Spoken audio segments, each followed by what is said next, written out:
Hello and welcome to Reviews. As always, I'm Plume Noir and I have no idea how I'm going to stretch this out to 10 minutes, to be 10 minutes long.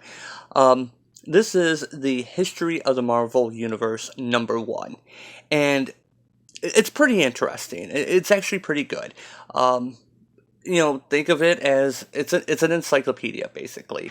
Um, let me take you back. Go back into the '80s. Before the internet, before all that. Um, DC and Marvel put out well, I shouldn't say actual encyclopedias, but basically encyclopedias. DC had Who's Who, and Marvel had the official handbook of the Marvel Universe. This way, they could make character entries and give descriptions of various characters and, by doing that, characters that don't see print very often or even deceased characters, Marvel would do the Handbook of the Dead. They would remain in print because if a character does not stay in print after so long, um, the company will lose the trademark on them. And there's banging and stuff outside. This is why I don't like to do daytime videos. Um, and so after they did this, Marvel eventually did around the 25th anniversary, so around '86. They did the official handbook of the Marvel Universe Deluxe Edition, and it was pretty cool. It's pretty thorough for the time.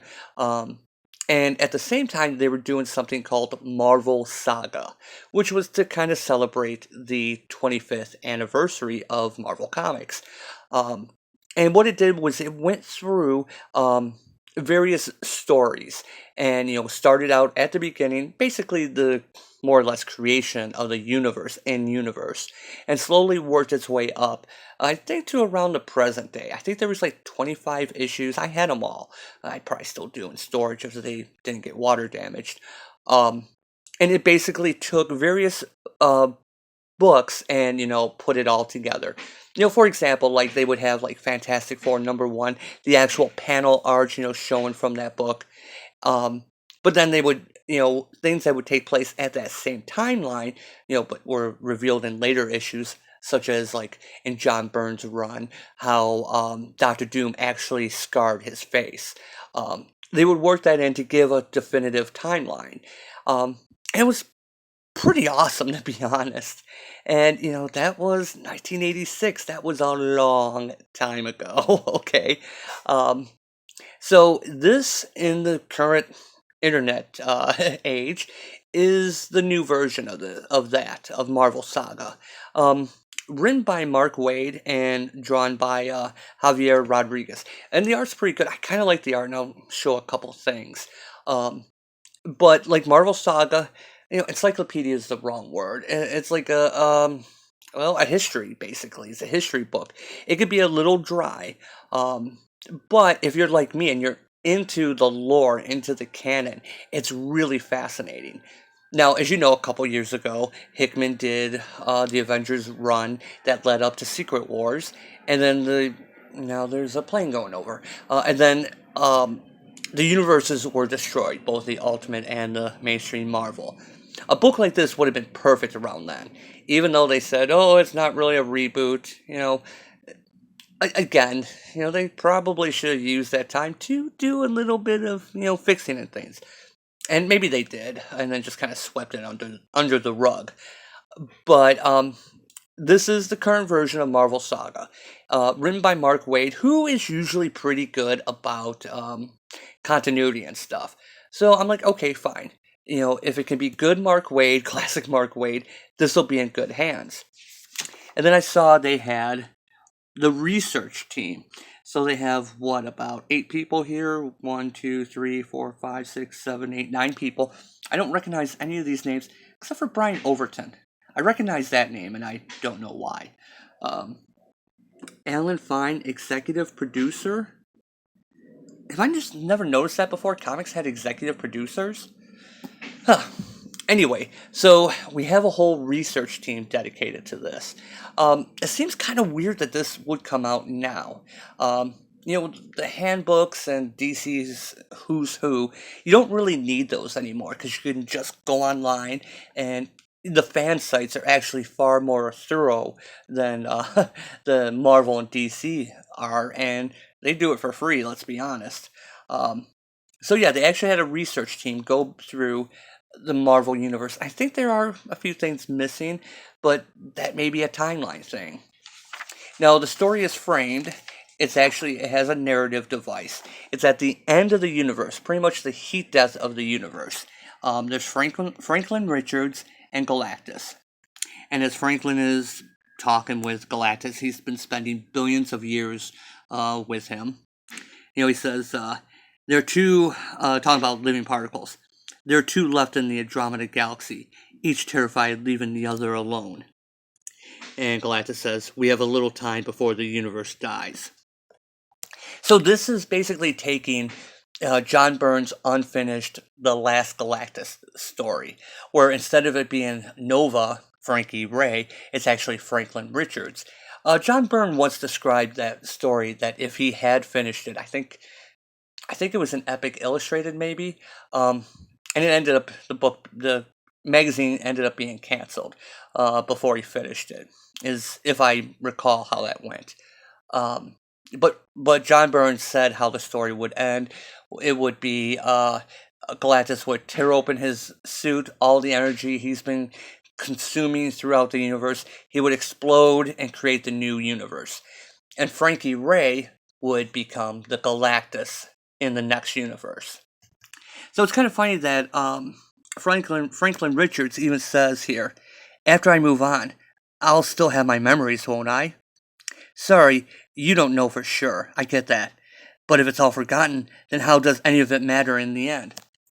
Well, Galactus would know, because he just a page later says that he was Galen in the previous universe. So obviously he kept his memories, right? So that's... Come on, Mark Waid, you know better than that. So they have time to kill. And so Galactus decides to explain the universe to him, how this universe started. And it goes from there. It starts at the very beginning. Galactus talks about when the universe burst into creation, and the various cosmic entities and the infinity gems were created. It goes through. It's kind of like this. How things fit in. It gives like the reason why the Watchers, don't interfere, even though they always interfere.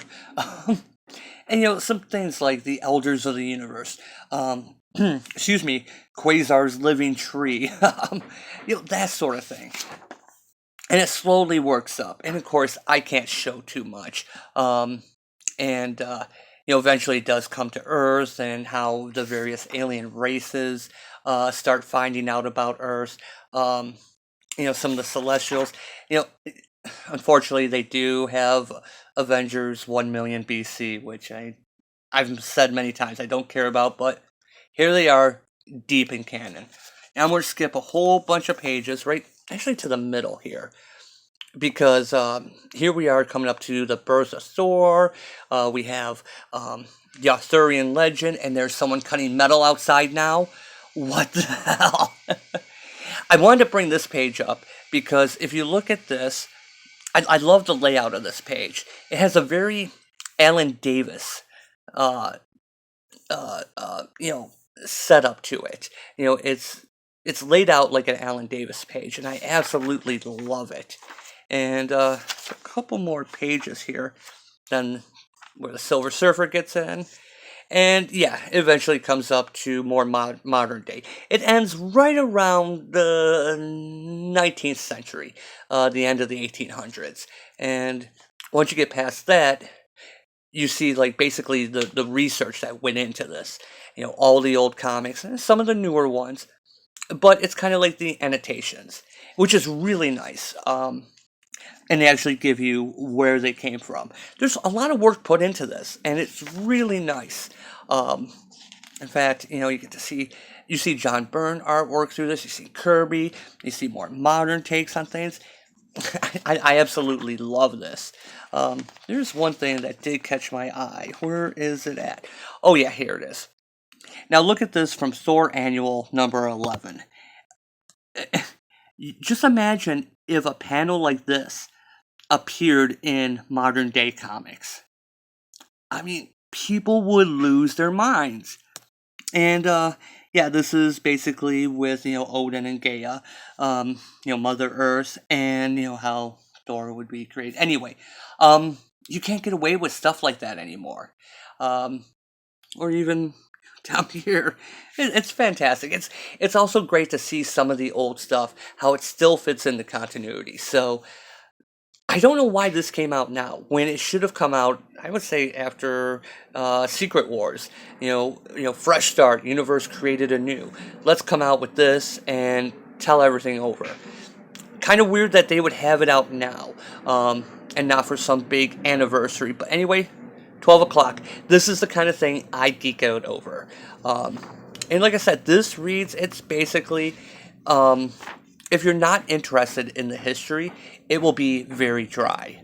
Um, it will be, just going through stuff. And once it gets more into the later years, it might be a little more interesting for people who aren't into the whole universe building, but I like it. And like I said, this is pretty easy for Mark Waid to write. He's got the research team, and well, I guess I shouldn't say that. I don't know what went into writing it. But basically, he's just building upon the backs of everyone who came before him. And, he has. I'd like to know exactly what the research team did. I'm guessing that they probably went and got the issue numbers and the exact panels, and so Mark Waid could write the overall, narrative for it. So, yeah, I'm going to keep following this. Probably won't be reviewing it because I actually really had to stretch this out over 10 minutes. And, again, it's a very geeky thing, not for everyone, but I liked it. 12 o'clock. Gotta do the right hand, which is the left hand. 12 o'clock. So anyways, as always, thanks for watching, and I will see you next time.